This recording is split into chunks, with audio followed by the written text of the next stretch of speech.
One person company, जिसको हम short में ओपीसी बोलते हैं।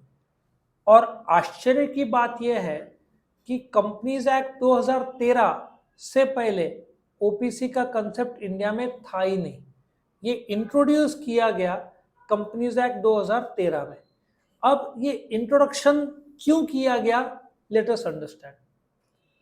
कंपनीज एक्ट 56 में प्राइवेट कंपनी में कम से कम कितने लोग चाहिए थे शुरू करने के लिए? 2। पब्लिक कंपनी में 7।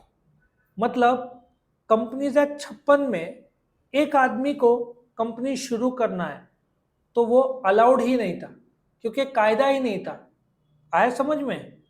तो गवर्नमेंट ने जब कंपनीज एक्ट 2013 लॉन्च किया तो उसमें एक सेक्शन 2 सबसेक्शन 62 लॉन्च किया, जिसमें गवर्नमेंट ने कंपनीज एक्ट 2013 के तहत अकेला इंसान को कंपनी फॉर्म करने का परमिशन दिया, जो कि 2013 से पहले इंडिया में कोई भी एक आदमी कंपनी बना नहीं सकता था।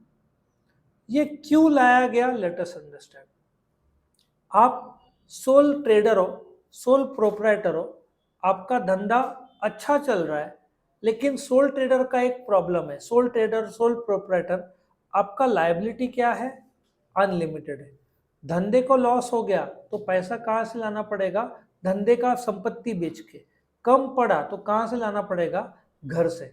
तो रिस्क, जब धंधा बढ़ता है तो रिस्क भी बढ़ता है।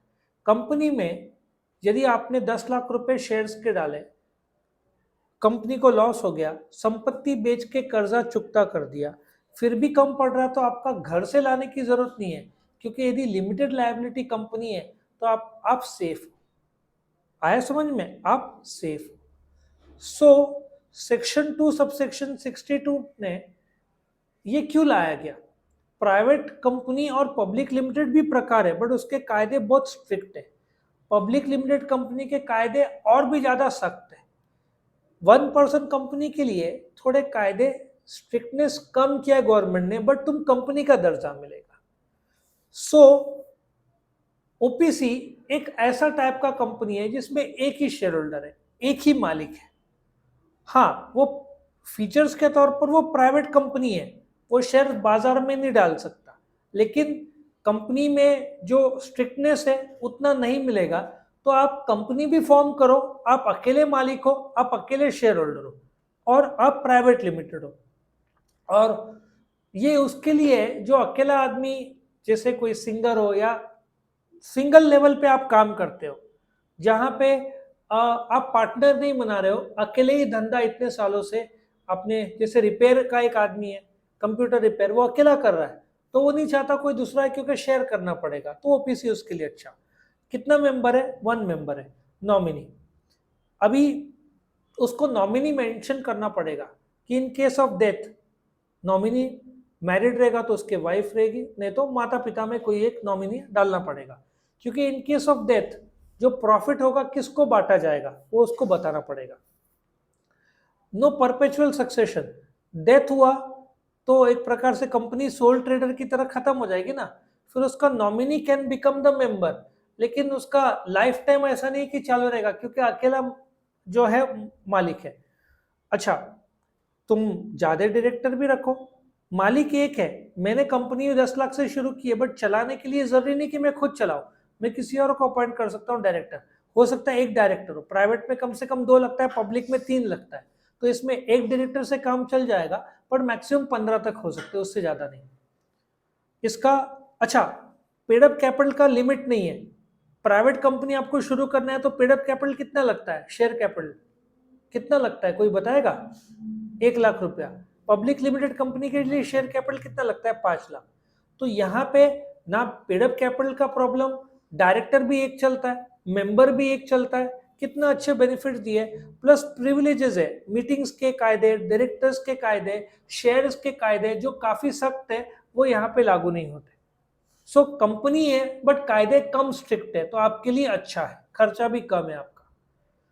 अभी आप जैसे रजिस्टर करते हो तो बोलते ना एडवांटेजेस प्रोप्राइटरी फर्म से या प्राइवेट पब्लिक लिमिटेड से एडवांटेज ज्यादा क्या है कि जो आप प्राइवेट कंपनीज के प्रोविजन है वो आप पे लागू होंगे, पब्लिक लिमिटेड के नहीं। पब्लिक लिमिटेड के तो हर साल एजीएम होना चाहिए, ईजीएम के भी कायदे, उसके टाइम के कायदे, मीटिंग के बाद रेजोल्यूशन के कायदे, हर चीज में कायदे, और नहीं फॉलो किया तो पेनल्टीज है।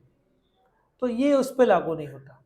और क्या होता है 1% कंपनी से, जैसे आप कंपनी, आपको प्राइवेट लिमिटेड का दर्जा मिलेगा, आप प्रोफेशनल हो जाओगे क्योंकि आप कंपनी का रूप ले रहे हो। और एक किराना शॉप है, उसने ओपीसी फॉर्म किया तो एक रिस्पेक्ट भी बढ़ता है क्योंकि वो कंपनी बन गया है, तो उतना धंधा भी मिलेगा उसको, भरोसा भी लोगों का मिलेगा। तो बोलते ना कि बेनिफिट भी है, डिसएडवांटेज भी है। एक शेयर होल्डर, एक डायरेक्टर, एक नॉमिनी, और शेयर कैपिटल वैसे तो यहाँ पे कायदे लागू नहीं होते। लीगल स्टेटस बोलते हैं ना प्राइवेट लिमिटेड, यहाँ पे सेपरेट लीगल स्टेटस भी आपको मिल जाएगा। सेफगार्ड्स, आपको बैंक से कर्जा मिलेगा। सो बेनिफिट्स अच्छे हैं, आप आराम से मैनेज कर सकते हो। बोर्ड मीटिंग जो साल में 4 बार चाहिए, उसके भी कायदे इतने स्ट्रिक्ट नहीं है, आप 6 महीने में एक बार रख दो। आपको कोरम मिनट्स के भी आप पे कायदे लागू नहीं होते। आरओसी, रजिस्टर ऑफ कंपनीज के भी बहुत लिमिटेड कायदे लागू होते हैं। सो बोलते हैं ना आपको बहुत सारे बेनिफिट्स है यदि आपने फॉर्म किया, बहुत सारे बीच के दलाल हट जाएंगे। आप मालिक हो, आप डायरेक्टर को अपॉइंट करो, डायरेक्टर कंपनी चलाएगा या आप खुद चलाओ। बस आप एक नॉमिनी डाल दो कि मुझे कुछ होता है तो मेरे फैमिली मेंबर को ये पैसा मिल जाएगा। तो डिसएडवांटेजेस क्या है, एक मेंबर, आपको 2 शेयर होल्डर बनाना है तो आप 1% कंपनी छोड़ के आपको क्या बनाना पड़ेगा, प्राइवेट लिमिटेड, क्योंकि ओपीसी नाम के अंत में आपको ओपीसी बताना पड़ेगा। आप बोलते हो चलो यार मेरा दोस्त पार्टनर शेयर होल्डर बनेगा, तो आप ओपीसी का दर्जा छोड़ के आपको क्या बनाना पड़ेगा, प्राइवेट लिमिटेड। तो आप एक ही आदमी फॉर्म कर सकता है।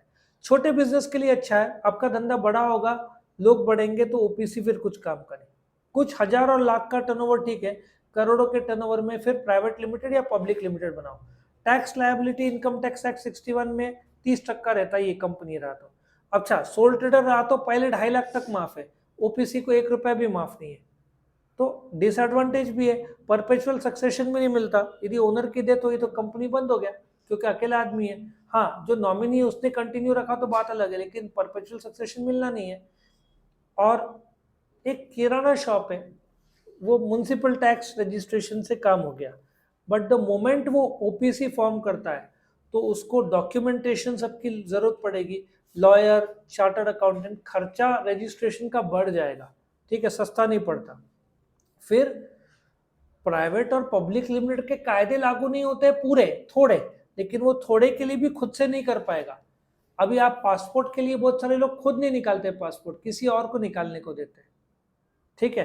तो आप जो कंपनीज एक्ट के कायदे हैं, साल में 2 बोर्ड मीटिंग, उसमें मिनट्स बनाना है, उसमें लिख के रखना है, ये सब आप कंप्लाइन, आप कंपनी सेक्रेटरी को हायर करोगे तो इसका कॉस्ट आपका बढ़ेगा।